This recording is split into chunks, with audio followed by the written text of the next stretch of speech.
Good morning students, कैसे हैं आप सब। हम उम्मीद करते हैं कि आप सब अच्छे होंगे, स्वस्थ होंगे और खुश होंगे। डियर, आपका हमारा क्लास में ना बहुत बहुत स्वागत है। आज के क्लास में डियर हम डिस्कस करेंगे आपका समाजीकरण, जिसको हम इंग्लिश में सोशलाइजेशन कहते हैं। ठीक है, सोशलाइजेशन प्रोसेस। और ये जो चैप्टर है आपका सीटेट के लिए काफ़ी इंपॉर्टेंट है। इसमें से क्वेश्चन होता है, टफ नहीं आता है। अगर आप एक बार पढ़ लेना तो आप किसी भी क्वेश्चन को आप सॉल्व कर सकते हैं। और सीटेट के लिए नहीं, किसी भी टीचर लेवल एग्जामिनेशन के लिए ये काफ़ी इंपॉर्टेंट है। ठीक है ना, इस चैप्टर। तो डियर, स्टार्ट करने से पहले हम आपको बता दें कि हमारा इंटेंशन क्या क्या रहेगा। ठीक है, सबसे पहले 2011 से लेकर 2022 तक का जितने भी प्रीवियस ईयर क्वेश्चन है ना, उनको हम सॉल्व करने की कोशिश करेंगे, वो भी चैप्टर वाइज और टॉपिक वाइज। ठीक है, यानी चैप्टर वाइज। जैसे कि सोशलाइजेशन प्रोसेस से जितने भी क्वेश्चन आपका 2011 से लेकर 2022 तक का आएगा ना, उन सारे क्वेश्चन को पहला तो हम सॉल्व करेंगे। सेकेंड है हमारा जितने भी इंपॉर्टेंट टॉपिक है, ठीक है ना, इंपॉर्टेंट टॉपिक, उन सारे इंपॉर्टेंट टॉपिक को भी डिस्कस करेंगे। और डियर, इसके अलावा हम आपको एक मोस्ट इंपॉर्टेंट चीज़ देंगे। ठीक है, वो है आपका कीवर्ड। किस राइटर का क्या कीवर्ड आपको याद रखना है, या किस सिद्धांत का किस कीवर्ड को आपको याद रखना है, जिससे कि एग्ज़ाम जो है आप एग्ज़ाम में आप कंफ्यूज ना हो। ठीक है ना, क्योंकि बहुत सारे मनोविज्ञान हैं और उनके बहुत अलग अलग सिद्धांत हैं। और जब क्वेश्चन जो है आपका साथ में आता है ना, तो काफ़ी टिपिकल हो जाता है कि किस मनोविज्ञान का क्या आपका सिद्धांत था। ठीक है, तो और नेक्स्ट है हमारा जितने भी इंपॉर्टेंट टॉपिक रहेगा ना, उसमें से जितने भी इस चैप्टर से आपका एमसीक्यू क्वेश्चन बनेगा जो कि इंपॉर्टेंट रहेगा, उन सारे क्वेश्चन को भी डिस्कस करने की कोशिश करेंगे। तो डियर, स्टार्ट करने से पहले बता दें, अगर आप हमारे चैनल में नए हैं ना, तो सबसे पहले आप हमारे चैनल को सब्सक्राइब कर लीजिए। इससे क्या होता है ना, हमें मोटिवेशन मिलती है। तो चलिए स्टार्ट करते हैं। तो डियर, ये जो कैमरा है ना, इसको पहले हम ऑफ कर देते हैं, क्योंकि ये जो है ना काफ़ी स्पेस कंज्यूम करता है। ठीक है, तो देख लीजिए डियर, ये जो दो मनोविज्ञान है ना आपका समाजीकरण में, एक है रॉस और एक है किम्बल यंग। ठीक है, तो रॉस के अनुसार समाजीकरण क्या है। तो डियर, रॉस के अनुसार जो है ना, समाजीकरण में ना व्यक्तियों में हम की भावना की विकास होता है। बस आपको ये याद रखना है, यानी हम की भावना मतलब वो साथ में काम करने की उसमें इच्छा जागता है। जैसे कोई किट्टी पार्टी कर रहा, अरे पार्टी में जाना है, ठीक है ना, तो वहाँ पे लेडीज़ लोग क्या करती है, ग्रुपिंग बनाती है और किट्टी पार्टी करती है। तो ये जो इस तरीके से जो होता है ना, इसमें हम की भावना उत्पन्न होती है। ये रॉस के अनुसार है। ठीक है, नेक्स्ट है आपका किम्बल यंग।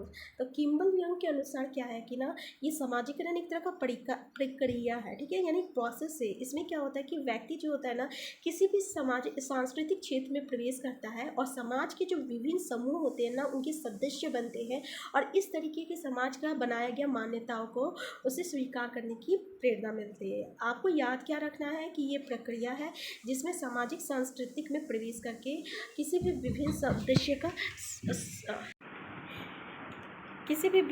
समूह का सदस्य बनते हैं। बस आपको यही कीवर्ड रखना है कि इसमें समूहों का सदस्य बनते हैं और समाज की जो मान्यता होता है ना, उनको भी स्वीकार करते हैं, किम्बल यंग के अनुसार। अब यार, ये दो जो है आपका मतलब मोस्ट इम्पॉर्टेंट मनोविज्ञान है समाजीकरण का, ये याद रखिएगा। अब इससे रिलेटेड प्रीवियस ईयर क्वेश्चन को हम डिस्कस करते हैं आपका समाजीकरण से। तो चलिए स्टार्ट करते हैं। पहला क्वेश्चन है आपका, शिक्षा के संदर्भ में समाजीकरण से तात्पर्य है। ये आपका सीटेट जनवरी 2012 का क्वेश्चन है, देख लीजिए। पहला ऑप्शन है सामाजिक मानदंडों का सदैव अनुपालन करना, अपने सामाजिक मानदंड बनाना, समाज में बड़ों का सम्मान करना, या सामाजिक वातावरण में अनुकूलन और समायोजन। तो डियर, इसका करेक्ट आंसर 4 है। ठीक है ना, नेक्स्ट क्वेश्चन है सामाजिकरण है। ये सीटेट जुलाई 2013 का क्वेश्चन है। पहला तो सामाजिक मानदंडों में परिवर्तन, शिक्षक एवं पढ़ाई गए के बीच संबंध, समाज के आधुनिकीकरण की प्रक्रिया, या समाज के मानदंडों के साथ अनुकूलन। तो डियर, करेक्ट आंसर क्या है, आंसर 4 है। नेक्स्ट क्वेश्चन है आपका, निम्न में से कौन सी समाजीकरण की निष्क्रिय एजेंसी है। पहला स्वास्थ्य क्लब, परिवार, इको क्लब, सार्वजनिक पुस्तकालय। ये सीटेट सितंबर 2014 का क्वेश्चन है, इसका करेक्ट आंसर क्या है, आंसर 4 है। सार्वजनिक पुस्तकालय जो होती है ना, समाजीकरण की एक निष्क्रिय एजेंसी है। ठीक है ना, नेक्स्ट क्वेश्चन है आपका, निम्नलिखित में से कौन सा बच्चों की समाजीकरण के प्रगतिशील मॉडल के संदर्भ में सही नहीं है। इस सीटेट फरवरी 2015 का क्वेश्चन है। पहला तो आपका समूह कार्य में सक्रिय सहभागिता तथा सामाजिक कौशलों को सिखाना। दूसरा है आपका बच्चे विद्यालय में बताई गई बातों को स्वीकार स्वीकार करते हैं, चाहे उनकी सामाजिक पृष्ठभूमि कुछ भी हो। और तीसरा है कक्षा में प्रजातंत्र के लिए स्थान होना चाहिए। और चौथा है समाजीकरण सामाजिक नियमों का अधिग्रहण है। तो डियर इसका करेक्ट आंसर आंसर 3 है कि कक्षा में ना प्रजातंत्र के लिए स्थान होना चाहिए, ठीक है ना। नेक्स्ट क्वेश्चन है निम्नलिखित में से कौन सा समाजीकरण का एक प्रमुख कारक है। सिटेट सितंबर 2015 का क्वेश्चन है। पहला तो कंप्यूटर, आनुवंशिकता, राजनीतिक दल और परिवार। तो डियर करेक्ट आंसर क्या है, आंसर 4 है, ठीक है। नेक्स्ट क्वेश्चन है जनसंचार माध्यम समाजीकरण का एक महत्वपूर्ण माध्यम बनता जा रहा है, नीचे दिए गए कथनों में से कौन सा सबसे उपयुक्त कथन है। सिटेट सितंबर 2015 का क्वेश्चन है कि समाजीकरण केवल माता पिता परिवार के द्वारा किया जाता है, जनसंचार माध्यमों की पहुंच बहुत बढ़ रही है और जनसंचार माध्यम अभिवर्तियों मूल्यों और विश्वासों को प्रभावित करता है। नेक्स्ट है आपका कि बच्चे संचार माध्यमों के साथ प्रत्यक्ष रूप से अंतःक्रिया नहीं कर सकते हैं।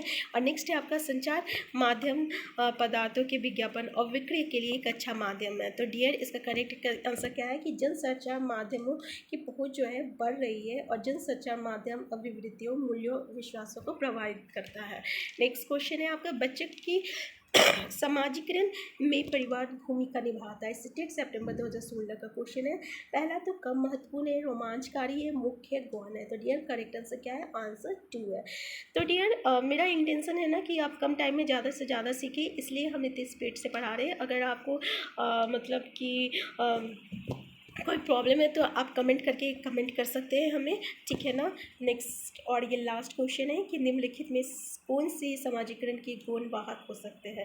इस सिटेट सितंबर 2016 का क्वेश्चन है। पहले विद्यालय और पास पड़ोस, विद्यालय और निकटतम परिवार के सदस्य, परिवार और रिश्तेदार, परिवार और पास पड़ोस। तो डियर ये जो विद्यालय है और निकटतम परिवार के सदस्य जो है ये आपका गुणवाहक हो सकते हैं। तो डियर ये जो है ना समाजीकरण में ये ऑप्शन देख के ही आपको पता चल जाएगा कि समाजीकरण से कौन सा आंसर हो सकता है। तो डियर अगर आप हमारे चैनल में नए हैं ना तो सबसे पहले आप हमारे चैनल को सब्सक्राइब कर लीजिएगा और अगर वीडियो पसंद आएगा तो लाइक और शेयर करना मत भूलिएगा।